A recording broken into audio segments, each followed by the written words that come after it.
saxophone. And this is Michael Rowlett, professor Hello. of clarinet.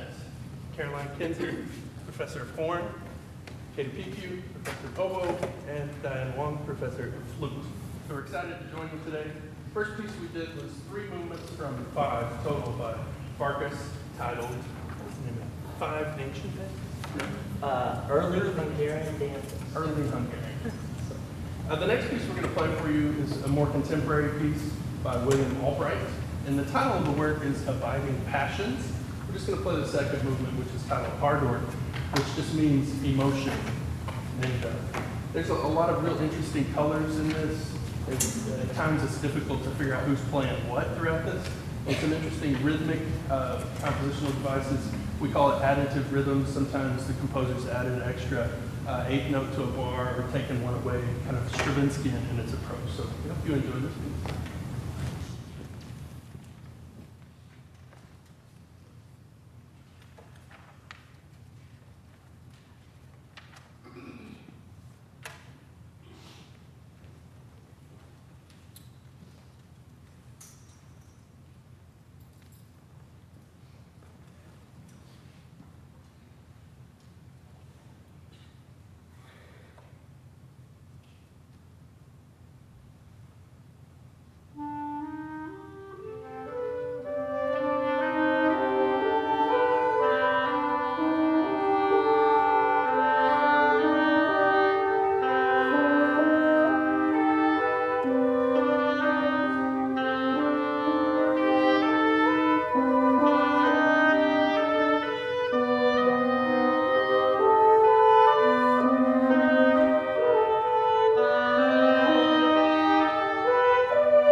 next piece we're going to perform is actually a piece for clarinet and saxophone.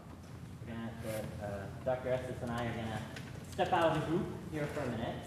And this is also a contemporary piece. The piece you just heard was written in 1988. This one was written, I believe, in 2004, 5? Yeah. About then. And this piece is by Gregory Wanamaker.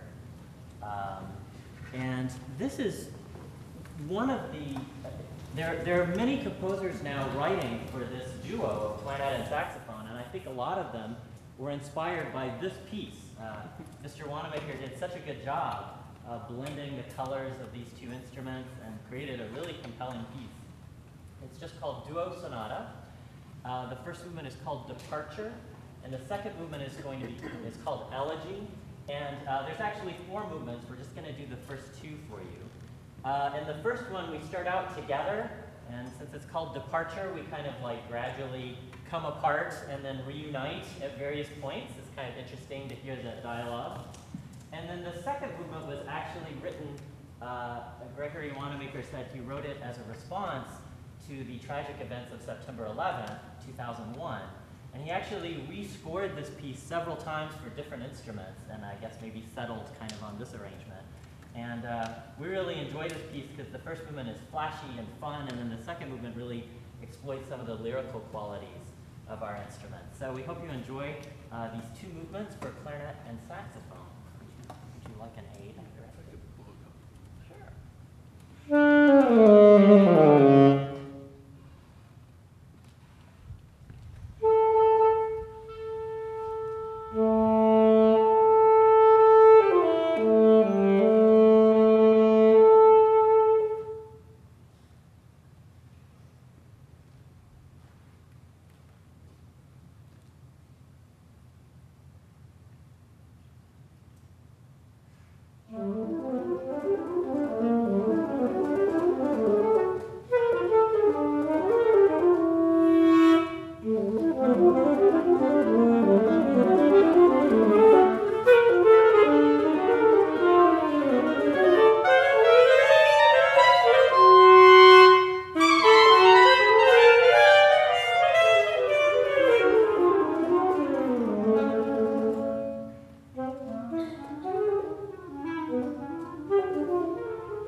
different in contrast to the previous piece that you just heard.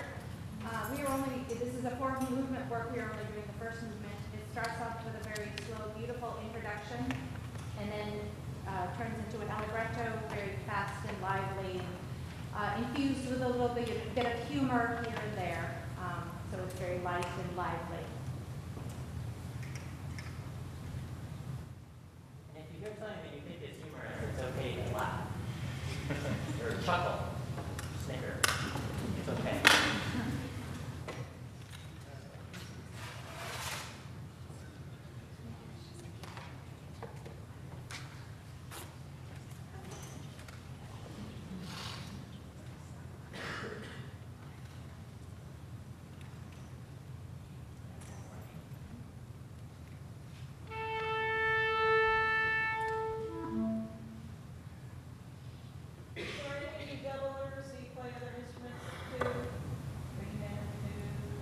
So you can appreciate Dr. Estes here. He's going back and forth between all these instruments.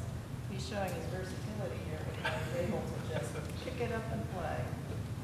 Speaking of, I need to play a note on this before we start.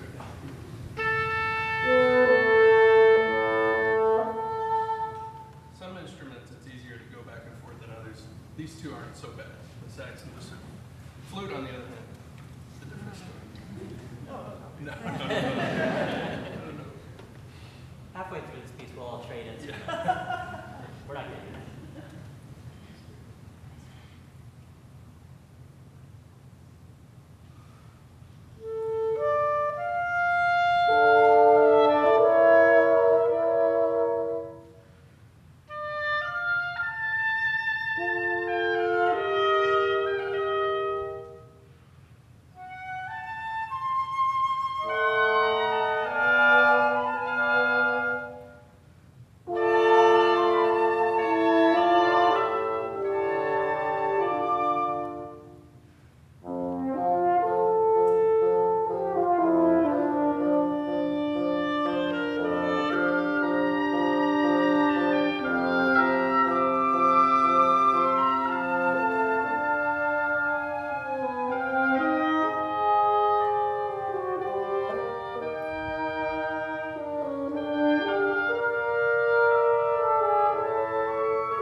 Percy Granger is actually from Austria and then went to school in Germany. And then he moved to England. And I, for a long time, thought he was British before I looked him up. And it's because he did a lot of arranging of British folk songs. And he lived a long time in England. And then he ended up moving to the United States. And this is where he spent the rest of his life here and died here as well. The next piece we're going to play is called Walking Tune. And he wrote a lot of music that was just really relaxed and fun and not complicated. And this is one of those things, one of those pieces. It's just kind of like just kind of walking music. So it's really nice and it's very luscious and nice melodies. I think you'll like it. Hey, Caroline, you teach at the University of Mississippi, right? What did I say? You said the University of Memphis. I'm so sorry. The University of Mississippi. I live in Memphis. So. But tell them what you do in Memphis. I play. I'm a principal horn for this year for the Memphis Symphony as well. So Memphis, Mississippi. I apologize. So it's Mississippi. We are very happy to have Caroline come down and join us from Memphis. That's all right. All right. All right. You know, when you see it up in front of people. I'm not at the University of Memphis. I'm at the University of Mississippi. Okay. All of that.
sort of chamber music and some sort of small ensemble like this. I know you have yeah, great. I know Wyatt thinks. I'm gonna ask Wyatt, what are you doing? Sax Quintet. Saxophone quartet. We got some sax. What are some other the chamber music groups that we have going on out there? Brass quintet. I hear murmurs. Steel band. Steel band. All right. Yes, excellent. We have one of those too. Very fun. Very enjoyable. I played in the steel band myself while I was a student at Florida State. Very enjoyable. Yeah, I'm not sure these guys knew that, but I did. Well, one of the things I wanted to just call attention to a little bit is the way that we are communicating with each other while we're up here on stage. And for me, this is one of my favorite parts about playing chamber music, because in many ways it has a lot of the fun qualities of solo playing, that you get to express yourself and be an individual and be heard as an individual, but then at the same time you're kind of part of a team. And so we're constantly, the whole time we're up here, we're kind of communicating with each other, and you could see Dr. Estes and I doing it when we were playing the duo. And then what are some of the ways that you see us like communicating as we're playing together here? Eye contact, yes, definitely. Other things?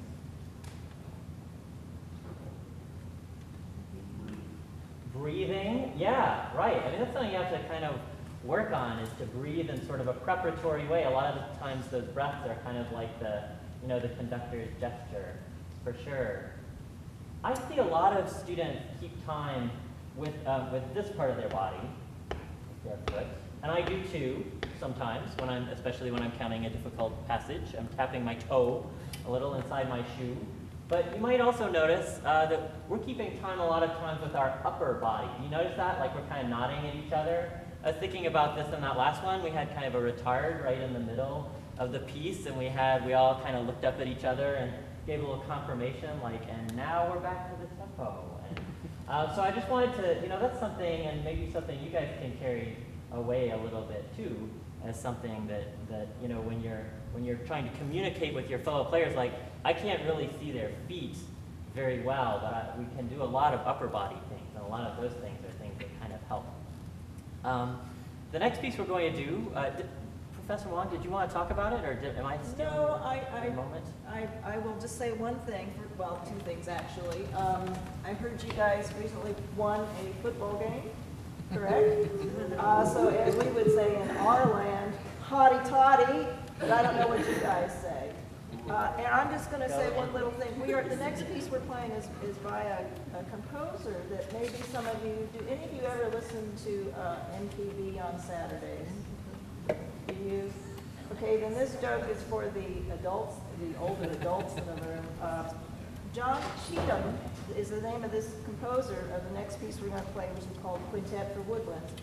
John is actually the long-lost brother of two of the sponsors of the show, Car Talk, Dewey Cheatham and Hal. No, I gotcha. No, he's not. The thing that you want to listen to in this one is that the meter is constantly changing from 2-2 to 2-4 to 5-8. So this is where that body language that Dr. Rowlett was talking about comes in very handy, because not only are we all going in our minds, 1, 2, 1, 2, 3, 4, 5, 1, 2, 1, 2, 3, 4, 5, we are syncing up together with our body language. So pay close attention to the shifting meter of this piece by Cheatham, John Cheatham. Also, those of you who said you had a brass quintet, I think Mr. Cheatham also has a very fine scherzo for brass quintet. So you might look him up. Cheet, H-A-N. Anyway, this is what he wrote for Woodward.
ask you guys a few questions.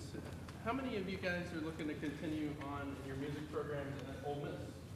Very good. How many woodwind students do we have? Awesome. Great. How many are in your second year here at ICC? First year?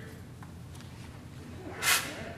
Now, we want to make it known to you that this is a great relationship ICC's had in the past with Ole Miss, and we hope that continues. We have a number of students that you guys probably know that are currently at Ole Miss. I encourage you to ask them if you're interested in going to Ole Miss in the future about their experiences. Maybe, try to hook up with a friend and come on the campus with us, spend some time at the school to get a taste of what that transition will be like. And certainly, we encourage you to look at our website and contact us. You can visit with us after we finish today if you've got any questions. Maybe talk to your teacher about, getting contact information and so forth, information about scholarships and the like. All that information you can find online, but we're happy to, discuss it with you in person, on the phone, or through email. We want that door to be open with you. So while we have a moment here, I just want to see if anybody has any questions that we can answer to the group. Here, anybody? Feel free. How the pieces were playing, or this About combination the of musical experience at Ole Miss. Any? No? That's okay. It's fine. Well, we're going to play a couple more pieces, so in between this piece and the final one that we play for you, if something comes up, then raise your hand, and we can all discuss that too. No more questions? Or not any questions? Can anybody? No? All right. So the next piece we're going to play is a Venezuelan waltz, and it's written by the famous clarinetist and saxophonist, composer Paquito de Rivera. Most famous probably in the saxophone world is for his piece called Wapango. It surfaces many times in quartets and various things, and string quartets too. But this one comes from a collection of pieces called Tropical Airs, and this is the Venezuelan waltz. I hope you enjoy.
guys are a great audience. We have one more piece for you. Dr. S. Yeah, maybe I want to follow up just to see if anybody's thought about a question at this point. No? How the horn works? Why do I put my hand in Anything about how many ensembles we have, what kind of ensembles we have on this? Scholarships? Are there any horn Yes. players out there? What kind of? Oh, you are, okay. Wonderful. We have saxophone quartets, we have woodwind quintets, we have bassoon quartets. We have a concert band, we have 4 concert bands in the spring, we have a marching band, we have 2 full jazz ensembles, and we have a string orchestra, well, a full orchestra, not just strings, winds and brass and percussion is required too. Number of participating music majors and non-music majors. Okay, so there's plenty of them. Other questions?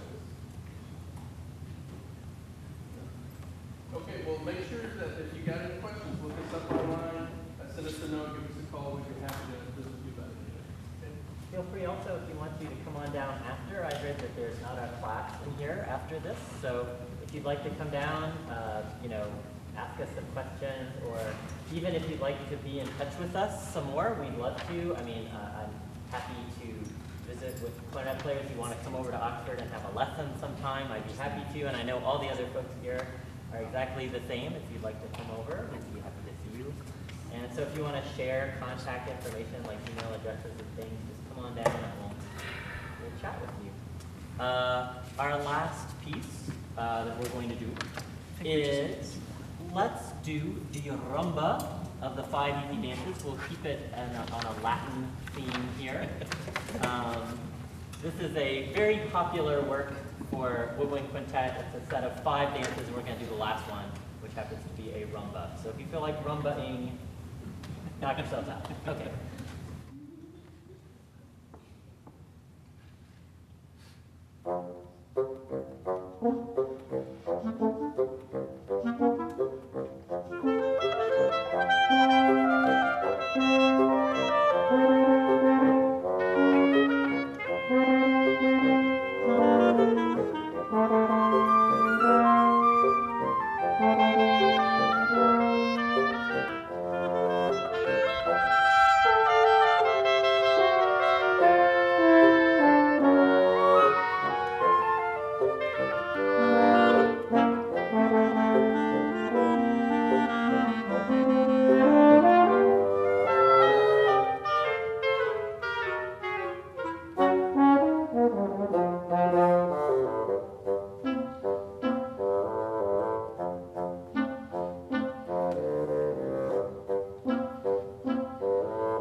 I couldn't see the rumba out of the corner of my eye.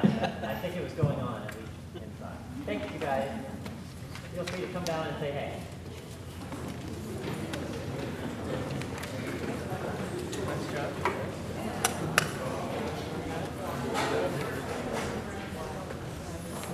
What's that?